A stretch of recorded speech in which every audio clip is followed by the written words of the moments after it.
Today I'm flying solo in the hosting seat, but I loved my conversation with my friend Joe Chedly from Madagascar.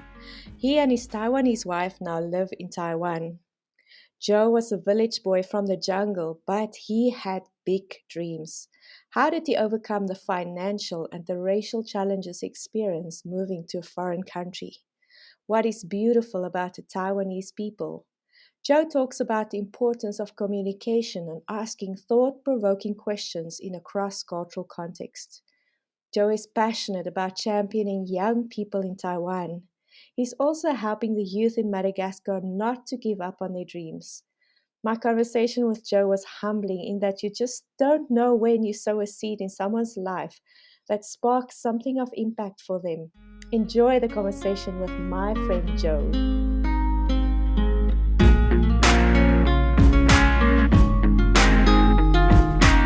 Yeah, so Joe, thank you so much for coming on the show. Yeah, thank you for inviting me. I'm so excited and I'm so happy. And long time no see, my friend. Good to see you. That's true.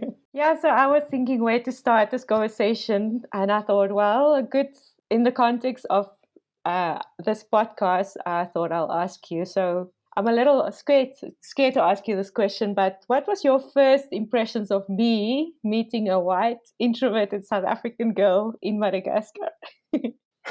Oh, wow. That's interesting. Well, I don't remember like the first time we met. Probably I had no first impression, but I remember when I was back from Taiwan, and I was so surprised that you you were willing to meet me. It was in Anusibe, Priscilla's house. Shout out Priscilla.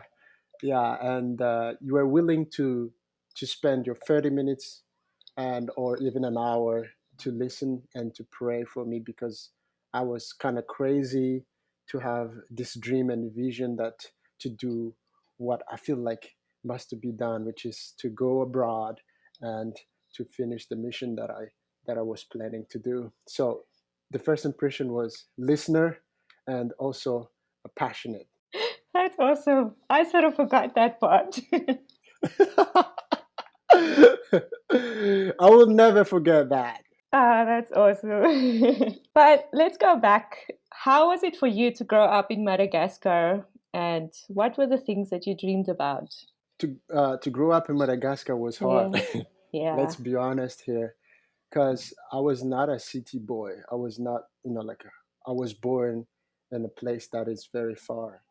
It's a jungle, a very small village back in the north, like in the north of Madagascar, and I grew up there now 5 years, 6 years, and then we moved to the other village because of my father's work. He worked for the government. And then when I was 15, then we moved to Mahajanga. Mahajanga is like a big city, but it's not the capital. Mm. So from Mahajanga, then I moved to Tana when I was 21. But all this process, I was feeling like life was really hard because every time when we move, there is nothing new. It's always the same, right? Life is hard. There's no food to eat. We have to Yeah. work hard to find food, and we have to go to school. But sometimes you don't eat. The hardest one was the second city that we lived. When we moved there, my father started to create his own farm. I was about 8 years old. So, Mm. 8 years old, my father taught us how to live the life that we need to live. If you don't cook, you don't eat. Yeah. So if you don't take care of the farm, you don't eat. You cannot go home. Yeah. So everything was just like you have to be trained to survive and to learn how to live uh, the life that you have. Mm. Yeah. But I'm sure you had some dreams growing up. What were the things you were dreaming about? Yeah, of course. So amongst all this stuff, I was just like, man, how can I be a rich man, or how can I beat this suffering life and such like a poverty life. Mm. So I did not have that like a big dream until I was like 15. But when I was 8, I still remember my father and my mom, they used to buy like something like a portrait on the wall, but it's like made in China. So Mm. everything I see in the house is like made in China. You see like waterfalls and stuff. and they are made in China. Calendars, they are made in China. So then I said, talk to my mom. Mom, maybe one day I can go to China. Wow. Yeah, maybe I can go to China. And then my mom said, nah, we are very poor. That is impossible. Wow. Yeah, so we didn't say it yet, but you are living in Taiwan right now. So how did you end up going to Taiwan? Well, that's interesting. I ended up to go to Taiwan, and the follow up of the story with my mom in 2011, when I heard, like, man, I need to travel to Taiwan because of the work that I did. I joined a missionary organization, so I felt like Taiwan is the place that I need to go, to do what my work, like to reach other people. So I called my mom and then I said, Mom, you know what? I think I am going to China. And then she still said, No, no, we don't have money for that. You still remember your dream? And then I said, What are you talking about? You told me that when you were 8 years old. And then I said, No, I don't remember that. so, and then, God's willing. So I came, like I came to Taiwan for the first time in 2014. It's like 3 years after that. And yeah, it's been great. I came to Taiwan. It was not easy at the first place, but I was just like focusing on what God told me or on what I need to do, and I'm here now. I got married, and my wife is Taiwanese. She's such a beautiful wife, so I'm so happy and excited. Yeah, I haven't met her yet, but what I can see just from the pictures and things, she's looks like a vibrant, bubbly person. I'm looking forward to the day I can meet her. Yeah, that's true. She's very, very talented, and she's uh, very passionate, and she has a heart for Africa. So, Wow. So tell me a little bit about what were the challenges that you experienced moving to Taiwan and yeah, even later when you got married. What were some of the kind of things that you had to overcome? yeah, so there are two challenges that if I can put it in the like categories. The first challenge is it's been always like financial issue or financial problem. Like I said, I'm a village boy, if I can say that. So there is no like a source of an income after I finished my high school. Mm. And then because what I felt in my heart, which is to help other people, and that pushed me to go like to countries and finally to come to Taiwan. Mm. So how can I support myself with no money, right? Yeah. And that was the biggest challenge in that category. But the way that I faced that is that I believed in the people and I believed in God, because if I can share what I see, and if people can see what I see, maybe they will join me to do what I what I'm Yeah. planning to do, right? So through that, I shared my stories. I shared my heart to people, and there are many people out there. They're willing to help you to do something meaningful in this life. Mm. They call it to make a difference, right? But Hmm. I call it to make a living for the other people. Yeah. How can I help people to understand their identity, right? So you're part of that person, like part of the movement to for me to come to Asia. So I am so so thankful for that. I will never forget uh, the day I went to South Africa to get my visa, and you helped me to stay in a Pumbas. That is that the hostel? Yeah. Yes, Pumbas. Yeah. So you helped me with accommodation and everything. So thank you for that. So that was one of the challenge, right? Finance. If you're from Madagascar, Africa, I can say that not everyone has, like ability to support Mm. themselves. All right. And the second one is, which is, uh, can I say racial? Yes. Yeah, yeah, Yes. yeah. So because I'm black, right? So you come to Taiwan. For me, it's been really hard, and it was really hard the first 3 years, Mm. right? Because when I came, these people, they are nice, they are beautiful, they all have a beautiful heart, okay? Yeah. Because they are very hospitable, and I love Taiwanese people. But there is two types of generations here. There is old generation and the new generation. Yeah. Like the younger generation, they are exposed to the world. So for them, not only Taiwan is the world, right? Mm. But for the older generation, for them, there is only Taiwan. Yeah. It sounds like that, right? So if you are an outsider, you are new. And if you are new, what kind of person you are. So they have this kind of stereotypes that, oh, okay, if you're black, you're from Africa. And if you're from Africa, you're poor. So if you're poor, what are you doing here? Mm. So so you are not valuable, right? So Yeah. from time to time, I've been, like struggling with that because sometimes you feel like this is not fair and this is not Mm. just. But because I was taught to love people, Mm. I have to, like to understand where they are from, why is that happening, and just to show them that, you know what, it's okay because I am not the way what you think about. So Mm. it's been a challenge, but it's been getting better, so Mm. I'm enjoying it. So, on a practical level, how did you approach it if you find yourself in a situation? Is it like a mindset thing? Did you just adjust your mindset in going through the situation? Or how is there some practical things that you've been doing to? Yeah. Sometimes it depends on what happened. There was a time I was on an MRT, with my wife, and there was a kid. The kid was just like kicking me for no reason, just like Oh, kicking me. And then I said, "Talk to my wife. Did you see that?" And then the parents, they were there, and they didn't do anything, but mm, they saw that the kid did something wrong. Then I yeah, talked to my wife. As a human being, that is humiliating. And then as a yeah, human being, I am very angry inside of me. I mm, wish I can speak out, and then I just tell the kid or to the mom, you know what? That's not acceptable, right? mm, That's not acceptable. But the way I deal with it is very simple. I will be hurt during that time and that moment, but I need the time to reflect on myself, mm, And after that, I need to have that heart like Jesus, like a big heart to forgive.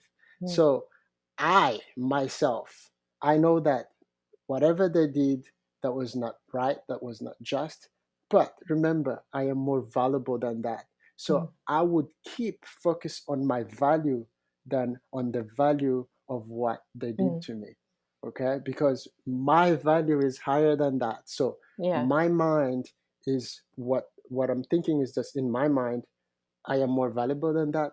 It's okay.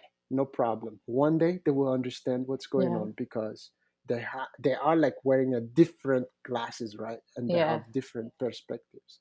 yeah, So I can't teach them right away, but they can learn as a process, yeah, because they will know it. They will know what's going on anyway. yeah, So yeah, yeah. So yeah. so that's how I deal with it. Yeah. That's really great. Yeah, I mean, I think our podcast is really about helping people explore ways to bridge the divide between different cultures. And I think for you living in a different culture and having to make it work, it's really precious because there's people that can learn from it and it will help prepare them for being in a similar situation and know how to approach it. Yeah, and but then you married also a Taiwanese lady, and I know that was also not so easy. So I don't know if there's something specific you'd like to share about that journey, just what you feel Yeah. free to do. Of course, I'm still making a joke with my wife sometimes because we love this joke. Even a week before we got married, her mom still asked her a question like, "Hey, are you sure when I get married with this black guy?" But my wife said, "Yeah, of course." So look at that. That is what's going on, right? So the reason why they are asking that because they want security, and that's what I love about Taiwanese culture. Mm, They care about who they love. Okay, they care about, like, parents. They really care about their sons and their daughter, mm, and that is, for me, that is beautiful. Because it's not that, oh, okay, so my daughter is going to get married with a black man, so whatever, who Mm. cares, right? But they want to make sure that they get the best thing that they want for their sons and their daughter. Yeah. So, and that is a good heart, and that's what I'm saying. That you know, Taiwanese heart, they're great. Mm. I talked to my friend like, you come to Taiwan, first thing that they will ask you is, hey, do you like Taiwan? Yes. Which food is your favorite in Taiwan? So they care about, do you like the food, yes or no? Because for Yeah. me, if the food is good, that means the heart of that person who prepared the food is good, because they want to give a good food, they Yeah. want to give the best, right? Yeah. So with my wife in the beginning, of course they need to understand, who is this foreigner, who is this black guy trying to come into our family, what is his motivation? Is it Mm. because he's from Madagascar so he's trying to sneak in, or what is it? you know but time goes on, and they start to understand, and they are very thankful that actually their daughter is, uh, like got married with such a special and wonderful man. Yes. Yeah. But because of the culture, even though people say like, okay, cross cultural marriage is very very hard. No, I found it easy. Even though I got married in Madagascar with a Madagascar lady, I'm still going to have that cultural differences, Hmm. and it's still gonna be hard. But in a cross cultural marriage, if you put your culture the center of the marriage, you're going to have the worst marriage ever, Mm. because it's not going to connect, it's not going to work, Yeah. because you have to give up your right. It's not about my culture, your culture. It's supposed to be the culture that you are going to bring up together and to build together. And that's what I love about cross cultural marriage, because you can bring something really, really beautiful out of it. Yeah. So in essence, you guys sort of sat down and talk about the things that's important to both of you and sort of decide what is that you want to continue with in your marriage. And is that sort of how it worked for you guys? I mean, probably not so formally, but over time. Yeah, it is working. I'm going to tell you a very funny story. So, since we are talking about different cultures, I learned it in a hard way. So, from Madagascar, we don't take shower before we go to bed. Okay. Hmm. So, we take shower in the morning. Yeah. That's what I know, because I'm from a village. Okay. Yeah. I'm speaking from my own culture right now. Yes. But in Taiwan, they don't take shower in the morning. They take shower before you go to bed. Yeah. So, so the first year of our marriage, my wife was always frustrated because sometimes I just forgot to go to take shower, or I'm not motivated because I don't understand why. I Yeah. said, before I go out, I need to be clean. She said, no, before you go to bed, you need to be clean. So this is just like, no, I am right, she's right. No, it's just like, you create a very, like a big tension between us. So one day, I think I got a revelation that try to understand what's going on, because I prayed, God, give me wisdom here. What's going on here? Yeah. Because in my country, this is not correct, right? But I don't want to stand there, but help me understand. So this is the reason behind it. So for them, if you go out, you mess up with people, like at work, maybe, so when you come home, you're dirty, right? Mm. So before you go to that bed, make sure that you clean up yourself, right? Yeah. So you clean up. So, and then I said, okay, makes sense. But anyway, I'm still learning. Yeah, so that's the kind of like cultural differences that we are trying to build on, right? We Yeah. Communication is the key. So we try to communicate, and why is it that way? And is Yeah. it really following what we believe, like our belief as a Mm. Christian, or is it against us, right? Mm. Because there are some part of the culture also, they are not, like accepting what we believe. So Mm. yeah, No, that's valuable. So the last couple of years you've been a teacher, hey? Um, yeah, what has been some of the things that the students enjoyed about you? man, I wish my student can answer that question. I wish they were here. Yeah, I don't know. There is something about me that is very attractive to young people. You know, when back in Madagascar, I love working with young people. I am very passionate for young people in a way that to inspire them and to Mm, bring some kind of like an impact in their lives. So because of that, and I carry that even in the classroom, you know, in the classroom, my classroom environment, I don't like to judge people. I mm, don't judge my students. I'm trying my best to champion them, you know, to lift them. I will correct them, but after that, I will lift them up. You know, it's just mm, like, hey, you know, this is not correct, but you know mm. what? You can do it better with this. You know, like just try it, go for it. Yeah. So I will try everything I can to help that student to boast his, you know, like positivity Mm, instead of, you know, like putting him down or bumping him down. mm, And because of that, my students they really love my class. mm, And the way I approach my class, I don't want my student to call me teacher, call me Joe, because I want to break that wall, you know. mm, Once you are called to be teacher, this is my opinion, if they call me teacher, they don't even know my name, so they're coming to class to talk to a teacher, not to talk to Joe. But mm, I am Joe. If they call mm, my name, I feel like they are my friend, I am their friend. So anytime if they have questions or if they need help, Joe, that is easy than teacher. Teacher, it sounds like there is a wall, but mm, they respect me as a teacher. mm, Make no mistakes, because they know that I am a teacher no matter what. mm. But because communication is the key, and I have to open that communication for them to break the wall. Yeah, I can see you're a favorite teacher.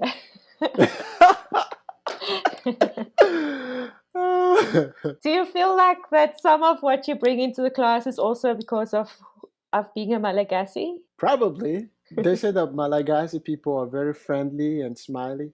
Hmm. Yeah, probably, you know.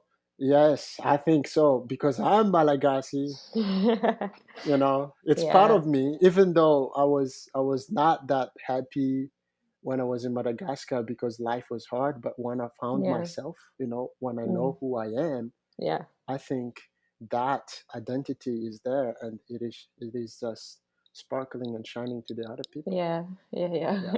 So I think we've sort of talked about it, but what are sort of your keys to really engaging with the people in Taiwan? What's kind of things that you feel like you approach or use going to church, going into the streets, in your classroom? You know, I love asking questions because I like making people think.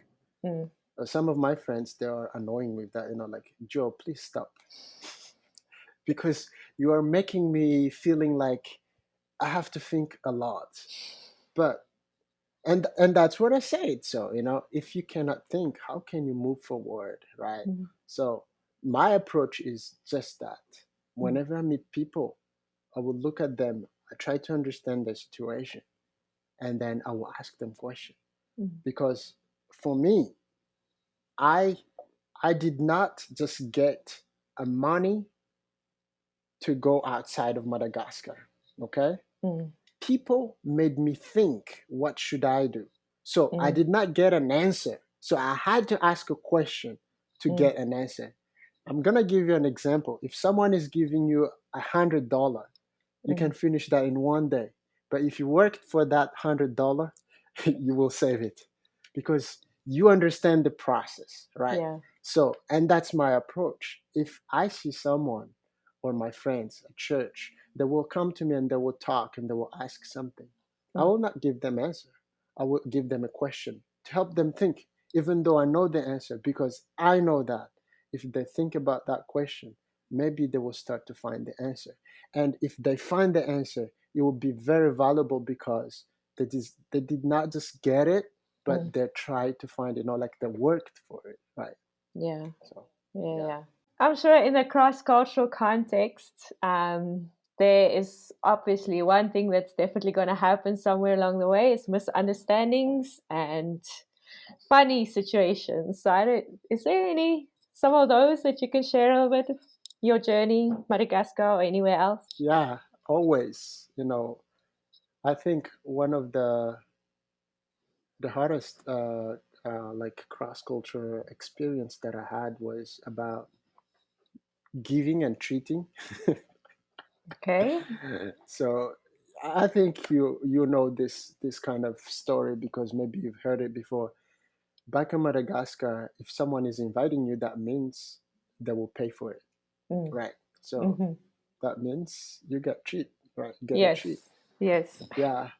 But when I moved to, like another country or here in Taiwan, I think I experienced it first in Hong Kong. Okay. My friends, they invited me, like to go to like five-star hotel. Then I say, cool, yeah, that's awesome. Oi. My dinner is done. So because I was not having that like communication, lack of communication, I did not ask, hey, you are inviting me, so am I supposed to pay or you pay, right? Yeah. So because in my country, if you invite, you pay. Yeah. So I was like, good, awesome. So we went to the restaurant and then we ate. I ate. They say, Joe, order whatever you want, order. Oi. Awesome. Yeah. So I ordered. Oh, the food was so good. So when the time to pay, like the bill, and then they say like, Joe, where is your money? Then I said, wait, what? I was so quiet. And they say, what? Then they say, oh, your food is 45 Hong Kong dollars. So I was about to say like, why didn't you tell me? Like I was Mm. about to say like, I didn't know that I have to pay, but Yeah. I couldn't say it. Then I was just like, my head was just like in a pain. Like I don't get it. I only have like 50 Hong Kong dollar in my pocket now. I still need it. If I knew that, I did not accept the invitation. Yeah. So I had to use my own money, and I learned that in a hard way. So that's the problem. I did not communicate. I did not ask. If I knew it, Yeah. I just like I just canceled the invitation. Yeah. So yeah, Well, thankfully you had some money on you. I think if you just didn't even had it, it was a different situation altogether. Eh?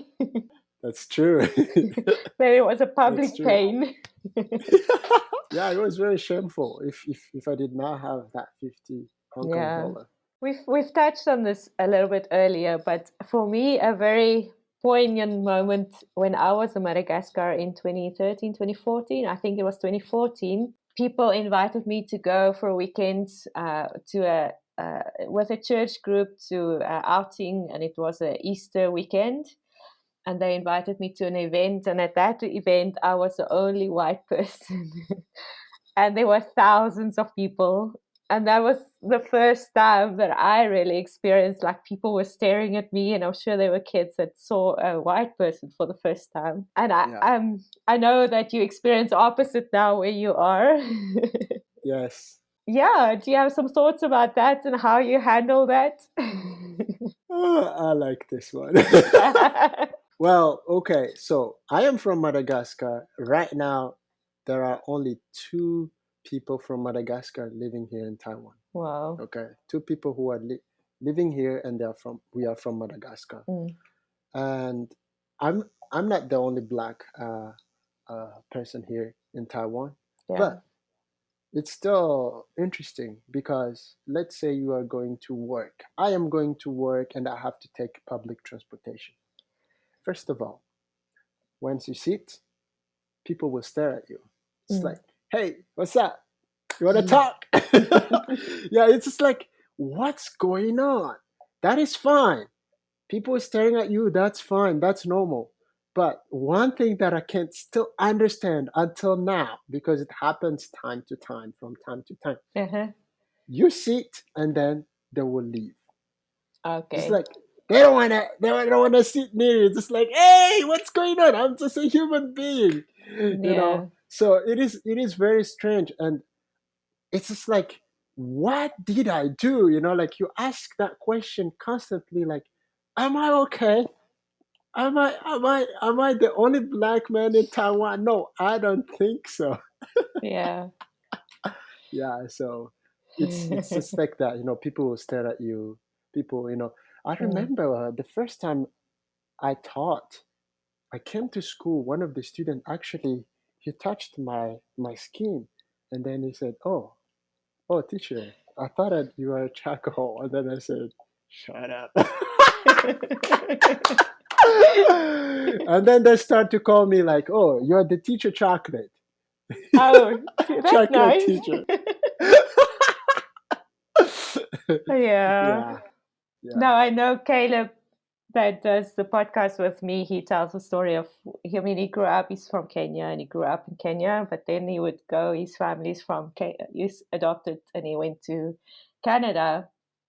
And the first couple of times when he went, also the kids would come and touch him and they would say he's dirty. He would try to rub his skin to see oh wow, see that's if extreme. yeah. But Joe, the one thing that I can hear also since we've been talking about the podcast is really that you have a heart for your people back home, and you said that Yeah, you are pursuing some entrepreneur projects. I don't know how much you would like to yeah, share about that, but maybe just what's your heart for your people back in Madagascar, and how do you see yourself now being in Taiwan?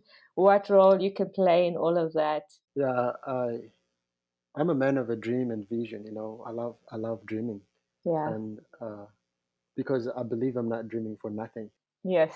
And I used to dream about what I want, but I think God has changed my heart, right? So the way I see it is like this. During the pandemic, I think that's like the wake up call for me. Every time I'm talking to young people here in Taiwan, I say, "What's your dream?" And then they say, "I don't know." They Mm. have master degree, like they have, bachelor degree, whatever. Mm. And then it breaks my heart. Then I say, "What's the matter? What's the issue?" Yeah. Because you guys, you have everything, Yeah. you know. Everywhere you go in Taiwan, everything is convenient. I can tell you that. And it is so convenient, so you don't even to think to do something. You can just like a routine. Yeah. But then I'm thinking about my home, Madagascar or Africa. Life is really hard. So even though you have a very awesome dream, it's like you can't do anything about it because there is no way to do it. Mm. And I remember 3 years ago, I talked to my students. I say this: if I'm gonna give you $1 million today, and I'm gonna give you a private jet, and then I'm gonna, I'm gonna leave you somewhere in the jungle in Madagascar. What can you do with that $1 million? Yeah. One of my students scratched his head like this, and then I said, "Why?" He said, "If in Taiwan, I know what to do, but in Madagascar, I'm imagining the animals. There is Mm. no convenience store, no department store." And then I talked to him. Yes. So do you know the value of the money that you have right now? It means nothing, right? Mm. The money that you have, it only has value when you can use it. If you Yeah. cannot use it, it is nothing. So, Yes. and that's what I see in my country right now at home.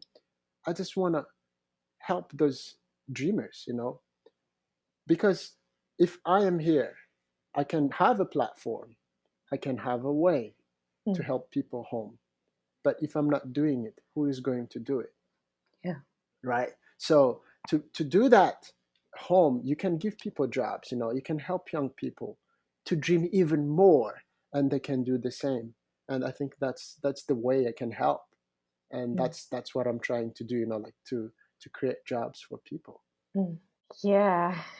I mean, I think for me too, I think in a sense you end up being in a very privileged position that you didn't even realize that's where you're going to get. And so, how to build the road back to home, that it have an impact back to the people back there. So do you have, Yeah, I know you have your channel, but do you have some specific ways that you encourage young people? I am very active on my Facebook. I do it from Okay. time to time, Okay. and because I studied filmmaking and cartooning, I do some kind of like those graphic designers and graphic designing and editing, Mm, you know, composing musics and stuff. So I have my channel which is behind the story. But because I'm a full time teacher, I don't really have time to work mm, on it. yeah. But I am very active. Sometime like during my vacation, I have nothing to do. Try to create something to put on that channel. But Mm, my Facebook, that's where I express something sometimes. Not like all the time. yeah. And why behind the story? I would like to touch something with that because you know, I used to call it the journey when I was, like traveling everywhere doing mission. But I changed it to behind the story because people don't really talk about negative story when there is a successful story. Mm, But they don't really know why there is a successful story. There is a mm, successful story. We can measure it successful because there was a bad story or mm, not successful story. So in my channel, I would love to open people's eyes to understand what's behind that successful story. yeah. Uh, as a Christian, in the Bible, there is a story of a very successful man, which is you can talk about uh, Joseph, you can Mm, talk about uh, Moses, you can talk about Joshua. But if I talk about Joshua, Joshua was like one of the successful uh, men in the Bible because he was able to reach the promised land, right? yeah. I can measure that. But what people don't talk is like the years of suffering he Yeah. was under Moses' help, like a training to be a warrior and all those stuff. Yeah. They were not easy. Those are struggles. Like there were a time he struggled. There were a time he has to fight, Mm, and that is the story behind. And I'm trying to collect those story from friends or people that I know. Like, hey, this is what I went through, and this is what happened to me today. So I yeah. think it's a beautiful story, and uplifting story. Sure. And yeah, I mean, Yes, story is also part of what I'm busy with. And for me, the important thing is I feel the more we can hear people's stories, the more we can break down the divides and see, yes, just for a moment, get into the shoes of somebody else and just see yeah, things from their point of view. And that, yeah, and stories, I think, is so transformational. We can teach a lot of things, but it's the stories people remember, hey? So, yeah, that's true. I'm That's also true. very passionate about stories. So that's something we also have in common. That's true. Yeah. Well, we're getting to the end of our conversation, but is there something that you really have a burning thing in your heart that you would like to share? Yeah. So what's really in my heart, and it's really burning that it's all about helping people, in any ways, in the many ways. And as a man who is living in a different country, I have to live cross culturally every day. I remember one of my friend. You remember him? I think you know him, Fee, in Yeah. Madagascar. I haven't met Yeah, him, but I know about him, yes. yeah. He says this: "Let us not be uh, a wall or barrier, but let us be a bridge." Right. Yeah. So I like that because that's exactly what it is. We have to be a bridge to connect those cultures.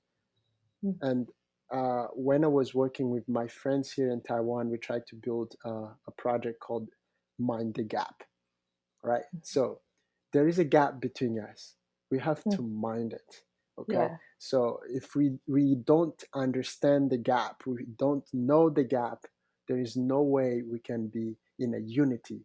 Then there's no way we can live together, like what you Mm, just said, right? The story can help us to fill that gap, fill that divide, like division, right? yeah. So what's really in my heart is to help people to understand that, especially young people.